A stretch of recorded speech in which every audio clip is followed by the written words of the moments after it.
السلام علیکم ناظرین، میں محمد اسلم حسین سیاست کی خبروں میں آپ سب کا استقبال کرتا ہوں۔ بی جے پی کے لیڈر اور اتر پردیش کے وزیر آنند سروپ شکلا اپنے ایک بیان کی وجہ سے نہ صرف تنازع میں گھر گئے ہیں بلکہ اس کی وجہ سے مسلمانوں کی دل آزاری بھی ہوئی ہے۔ انہوں نے اپنے ایک اشتعال انگیز بیان میں کہا ہے کہ وزیر اعظم نریندر مودی اور وزیر اعلیٰ یوگی آدتیہ ناتھ نے ہندوستان میں اسلامی حکومت قائم کرنے کی خواہش رکھنے والوں کو شکست دی ہے اور ہندوتوا کا پرچم بلند کیا ہے۔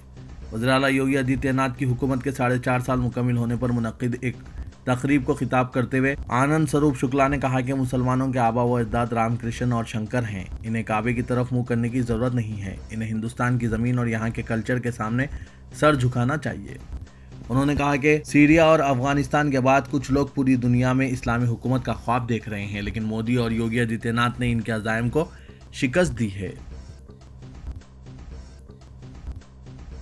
درجنوں ہندوستانی نژاد امریکی ہندوستانی وزیر اعظم نریندر مودی کے دورے امریکہ کے خلاف بطور احتجاج وائٹ ہاؤس کے سامنے اسکوائر پارک پر جمع ہوئے۔ مظاہرین نے انسانی حقوق کی خلاف ورزیوں، مسلمانوں اور دیگر اقلیتوں پر زیادتیوں، نئے زرعی قوانین اور کشمیر میں کریک ڈاؤن کے لیے نریندر مودی کو تنقید کا نشانہ بنایا اور نعرے لگائے۔